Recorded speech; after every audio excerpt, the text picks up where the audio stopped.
Nested loop. ஒரு லூப்க்குள்ள இன்னொரு loop இருந்துச்சுன்னா, அதுதான் நெஸ்டட் லூப். எக்ஸாம்பிள் ஒரு for loop contains another for loop in it. ஒரு ஃபார் லூப்க்கு உள்ள நம்ம இன்னொரு ஃபார் லூப் கொடுத்தோம் அப்படின்னா, 2 ஃபார் லூப் தொடர்ந்து இருந்துச்சுன்னா, அதுதான் நெஸ்டட் ஃபார் லூப். அப்ப இதோட சின்டாக்ஸ் பார்த்தீங்கன்னா, ஆல்ரெடி நம்ம ஃபார் லூப்போட சின்டாக்ஸ் பார்த்திருக்கோம். ஃபார்ன்னு டைப் பண்ணி பேரென்தீசிஸ் பிராக்கெட்குள்ள லூப்பிங்கோட 3 பேசிக் ஆப்பரேஷன்ஸையும் ஒரே லைன்ல கொடுக்கணும். ஃபர்ஸ்ட் வந்து இனிஷியலைஸ் கவுண்டர், செகண்ட் வந்து டெஸ்ட் கண்டிஷன், தேர்ட் வந்து இன்கிரிமெண்ட் ஆர் டிகிரிமெண்ட். இந்த ஒவ்வொரு ஆப்பரேஷனையுமே செமிகோலன் யூஸ் பண்ணி செப்பரேட் பண்ணணும். இதுதான் ஃபார் லூப்போட சின்டாக்ஸ்.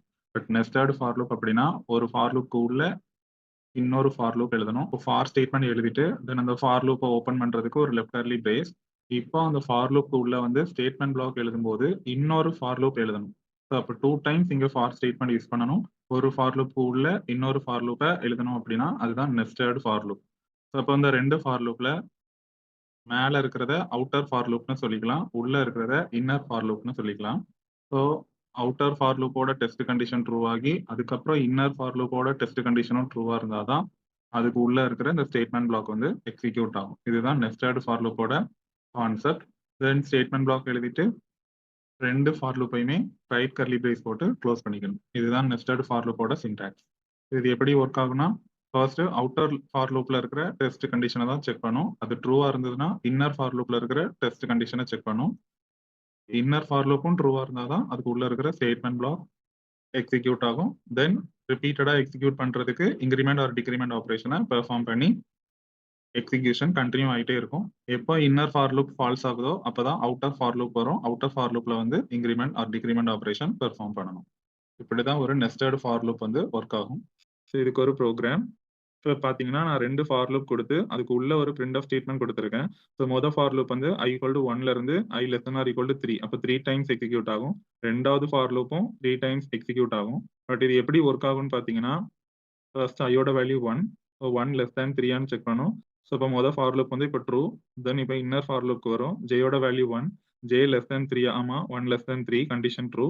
இப்போ வந்து ஸ்டேட்மெண்ட் பிளாக் எக்ஸிக்யூட் ஆகும். ஸோ ஸ்டேட்மெண்ட் பிளாக்ல நான் என்ன கொடுத்துருக்கேன் அப்படின்னா, %d 2 தடவை கொடுத்துட்டு ஐயையும் ஜேயையும் பிரிண்ட் பண்ணியிருக்கேன். பட் ரெண்டுக்கும் நடுவில் /t கொடுத்துருக்கேன். ஸோ அப்போ ஒரு tape space.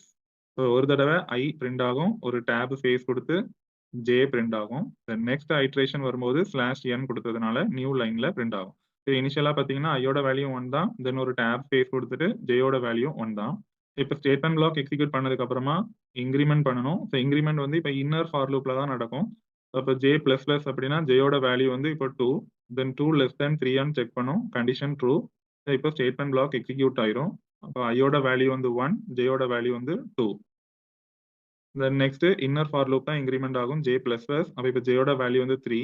So condition test பண்ணும், 3 லெஸ் தேன் 3 ஆமா கண்டிஷன் ட்ரூ தான். மறுபடியும் பிரிண்ட் ஆகும். ஐயோட வேல்யூ 1ல தான் இருக்கு, ஜேயோட வேல்யூ மட்டும் இன்கிரிமெண்ட் ஆகி 3 ஆயிருக்கும்.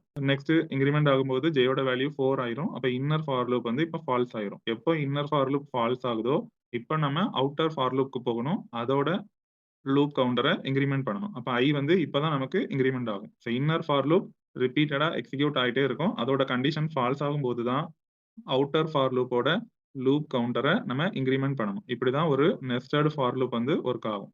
இப்போ ஐயோட வேல்யூ வந்து 2 இருக்கும். ஸோ அப்போ நெக்ஸ்ட் பிரிண்ட் பண்ணும்போது ஐயோட value 2, but inner for loop மறுபடியும் 3 டைம்ஸ் ரிப்பீட் ஆகும். முதல்ல இருந்து ஜேயோட வேல்யூ வந்து 1, நெக்ஸ்ட் ஜேயோட வேல்யூ 2, ஜேயோட value 3, then inner for loop வந்து ஃபால்ஸ் ஆயிரும். மறுபடியும் ஐ இன்கிரிமெண்ட் ஆகும். ஸோ அப்போ ஐயோட வேல்யூ வந்து இப்போ 3, அகைன் ஜேயோட வேல்யூ வந்து 1, தென் ஜேயோட வேல்யூ 2, ஜேயோட வேல்யூ 3. இப்போ பார்த்தீங்கன்னா இன்னர் ஃபார் லூப் ஃபால்ஸ் ஆயிரும். தென் அவுட்டர் ஃபார் லூப் போகும். அவுட்டர் ஃபார் லூப்பும் இப்போ ஃபால்ஸ் ஆயிரும். இப்படிதான் ஒரு நெஸ்டட் ஃபார் லூப் வந்து ஒர்க் ஆகும்.